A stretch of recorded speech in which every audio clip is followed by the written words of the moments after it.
வணக்கம் மக்களே, welcome to trust updates. ஒரு மகிழ்ச்சியான செய்தி. அது என்னென்னு பார்த்தீங்கன்னா, முதலமைச்சர் மருத்துவ காப்பீட்டு அட்டை எடுக்கிறதுக்கு கலெக்டர் ஆஃபீஸில் தான் அப்ளை பண்ணுற ஆப்ஷன் ஏற்கனவே இருந்துச்சு. இப்போ உங்களுக்கு நடைமுறை வந்து ஈஸி ஆக்கிட்டாங்க. நீங்கள் ஆன்லைன் மூலமாக எளிய முறையிலேயே வீட்டிலேருந்தே நீங்கள் அப்ளை பண்ணிக்கலாம். இதுக்குண்டான அஃபிஷியல் வெப்சைட் லிங்க் பார்த்தீங்கன்னா டிஸ்கிரிப்ஷனில் கொடுத்துருக்குறேன். இதுக்குண்டான கஸ்டமர் கேர் நம்பர் ரெஃபரன்ஸ் நம்பரும் இதே வெப்சைட்லேயே உங்களுக்கு இருக்குது. எதாவது டவுட்னா நீங்கள் உங்களுக்கு கால் பண்ணி கிளாரிஃபிகேஷன் பண்ணிக்கலாம். இதை அப்ளை பண்ணுறதுக்கு பார்த்தீங்கன்னா ஆதார் கார்டு, குடும்பத் தலைவரோட ஃபோட்டோ, ஃபேமிலி மெம்பர்ஸோட எல்லாரோட ஆதார் கார்டு, ரேஷன் கார்டு, அப்புறம் விஏஓட்ட சைன் வாங்கினா அந்த ஃபார்மு. ஏற்கனவே நீங்கள் கலெக்டர் ஆஃபீஸில் ஃபோட்டோ எடுக்க போகிறதுக்கு முன்னாடி விஏஓட்ட சைன் வாங்கிட்டு போவீங்க, உங்களோட இன்கம் இவ்வளோ தான் அப்படிங்கிறக்காக. ஸோ அந்த ஃபார்ம் சைன் வாங்கி இதில் அப்லோட் பண்ணுற மாதிரி இருக்கும். வெப்சைட்லேயே பார்த்தீங்கன்னா செகண்ட் ஆப்ஷன் என்ரோல்மெண்ட் இருக்கும். அதில் வந்து ஹவ் டு என்ரோல்கிற கிளிக் பண்ணி நீங்கள் இன்ஸ்ட்ரக்ஷன் படித்து பார்த்துக்கலாம். இல்லை ஃபஸ்ட் ஆப்ஷனில் பார்த்தீங்கன்னா என்ரோல்மெண்ட் ரிஜிஸ்டர் பண்ணுறது சொல்லி இருக்கும். அதை கிளிக் பண்ணிட்டு எந்த ஆப்ஷனில் நீங்கள் பண்ணுறீங்கன்னு சொல்லி கேட்கும். அதில் வந்து இன்கம் சர்டிஃபிகேட் பேஸ் பண்ணி நம்ம பண்ணுறோம். ஸோ அந்த ஃபார்ம் சைன் வாங்கி பண்ணுறோம் விஏஓட்ட. ஸோ அந்த என்ரோல்மெண்ட் வித் இன்கம் சர்டிஃபிகேட் அப்படிங்கிற ஆப்ஷனை செலக்ட் பண்ணி நீங்கள் ஆன்லைனில் அப்ளை பண்ணிக்கலாம்.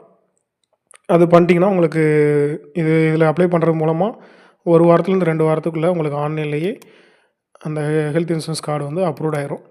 அதை நம்ம ஈஸியாக நம்ம டவுன்லோட் பண்ணிக்கலாம். இந்த ஆப்ஷன் செலக்ட் பண்ணதுக்கப்புறம் கீழே வந்து கேப்சா இருக்கும். அந்த கேப்சா வந்து அதில் இருக்கிற மாதிரி அந்த பாக்ஸில் டைப் பண்ணிட்டு வெரிஃபை கொடுங்க. ரேஷன் கார்டு நம்பர்னு சொல்லி கேட்கும்.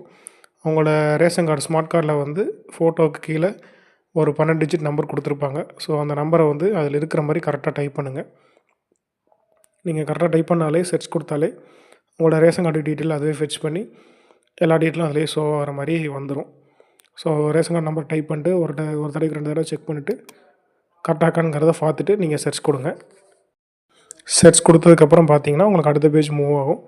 ஸோ அதில் வந்து கீழே வந்து உங்களோட ration card family members details எல்லாமே அதில் ஷோ ஆகும். எல்லாமே கரெக்டாக இருக்கான்னு ஒன்ஸ் செக் பண்ணிக்கோங்க. உங்களோட childrens name, husband name, father name எல்லாமே ஷோ ஆகும்.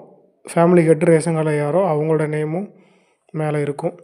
ஸோ எல்லாமே இங்கிலீஷில் தான் ஷோ ஆகும். உங்களுக்கு தமிழ் லெட்டர்ஸில் வேணும் அப்படின்னா அந்த கீழே உள்ள பாக்ஸில் வந்து டைப் பண்ணுற மாதிரி இருக்கும். அதில் தமிழில் எது கொடுத்துருக்காங்களோ இன் தமிழ்ங்கிறத வந்து நீங்கள் ப்ராக்கெட்டில் மாற்றி அந்த பேர் வந்து தமிழில் மாற்றுறதுனால நீங்கள் மாற்றி வச்சுக்கலாம். அது உங்களோட விருப்பம்தான். இதில் சும்மா பேசிக் டீட்டெயில்ஸ் தான் கொடுத்துருப்பாங்க. ஸோ மெம்பர் நேம் வந்து தமிழுங்கிறது அதில் கொடுத்துருக்கும். அதை ஆட்டோமேட்டிக்காக எடுத்துக்கும். மெம்பர் மொபைல் நம்பருங்கிற இடத்துல வந்து ரேஷன் கார்டில், ஆதார் கார்டில் என்ன ஃபோன் நம்பர் கொடுத்துருக்கீங்களோ அந்த நம்பரை டைப் பண்ணிக்கோங்க. இல்லை ரெண்டுலேயும் வேறு ஒரு ஃபோன் நம்பர் இருக்குது அப்படின்னா ஏதாவது ஒன்று மெயினாக நீங்கள் ரேஷன் கார்டை பேஸ் பண்ணி தான் இது கொடுக்குறாங்க. ஸோ ரேஷன் கார்டில் இருக்கிற ஃபோன் நம்பரை மெயினாக நீங்கள் டைப் பண்ணிக்கோங்க. டைப் பண்ணிட்டு கீழே வந்து ஏஜு மற்ற டீட்டெயில் எல்லாமே அதை ஆட்டோமேட்டிக்காக எடுத்துக்குது. ஆதார் கார்டு நம்பர்னு கேட்டிருக்கும். ஃபேமிலி கார்டோட ஆதார் கார்டு நம்பரை டைப் பண்ணிக்கோங்க. எந்த டிஸ்ட்ரிக்ட்லேருந்து நீங்கள் அப்ளை பண்ணுறீங்கன்னு சொல்லி கேட்குது. உங்களோட டிஸ்ட்ரிக்டை வந்து செலக்ட் பண்ணிக்கோங்க. எந்த மாவட்டத்துலேருந்து நீங்கள் விண்ணப்பிக்கிறீங்களோ ஸோ அந்த மாவட்டத்தோட டீட்டெயில் வந்து இதில் வந்து நீங்கள் செலக்ட் பண்ணிக்கணும். ரேஷன் கார்டு, ஆதார் கார்டு எல்லாமே ஒரே அட்ரஸில் இருந்தால் நீங்கள் அப்ளை பண்ணுறதுக்கு உங்களுக்கு ஈஸியாக இருக்கும். ஸோ அந்த அட்ரஸை பேஸ் பண்ணி இதில் நீங்கள் அப்ளை பண்ணுறது பெட்ரு. மாவட்டம் செலக்ட் பண்ணதுக்கப்புறம் கீழே வந்து எதெல்லாம் ஸ்டார் போட்டிருக்காங்களோ அதை மட்டும் நீங்கள் ஃபில் பண்ணால் போதும்.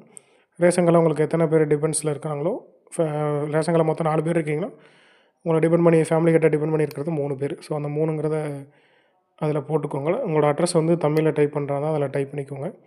ஸ்டார் போட்டிருக்க, மாண்டேட்டரியாக போட்டிருக்க எல்லாத்தையுமே நீங்கள் டைப் பண்ணி வச்சுக்கிறது நல்லது. அதான் உங்களுக்கு கார்டில் வந்து தமிழ் அட்ரஸில் தான் உங்களுக்கு பிரிண்ட் ஆகும். ஸோ அதை நீங்கள் ஃபுல்லாகவே பாக்ஸ் எதுவும் எம்டியாக விடாமல் டைப் பண்ணி வச்சுக்கோங்க.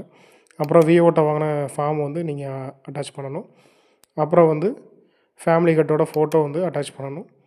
அப்புறம் Aadhaar card, ration card, family கார்டோட Aadhaar card, ration card smart card வந்து அந்த ஆன்லைனில் டிஎன்பிடிஎஸ் வெப்சைட்லேருந்து பிடிஎஃப் எடுப்பீங்களா அந்த பிடிஎஃப் வந்து நீங்கள் அட்டாச் பண்ணணும்.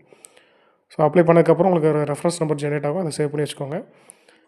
ட்ராக் பண்ணுறது உங்களோட ரேஷன் கார்டு நம்பர் வச்சு நம்ம ட்ராக் பண்ணி பார்த்துக்கலாம் இதே வெப்சைட்லேயே. ஏதாவது டவுட் இருந்தால் கமெண்ட்டில் கேளுங்க. இன்னும் இது மாதிரியான யூஸ்ஃபுல்லான தகவலை பற்றி தெரிஞ்சுக்கொள்ள நம்ம ட்ரஸ்ட் அப்டேட்ஸில் சப்ஸ்கிரைப் பண்ணிக்கோங்க. இந்த வீடியோ யாருக்கெல்லாம் யூஸ்ஃபுல்லாக இருக்குமோ உங்களோட ஃப்ரெண்ட்ஸ்க்கு கண்டிப்பாக ஷேர் பண்ணுங்கள். தேங்க்ஸ் ஃபார் வாட்சிங்.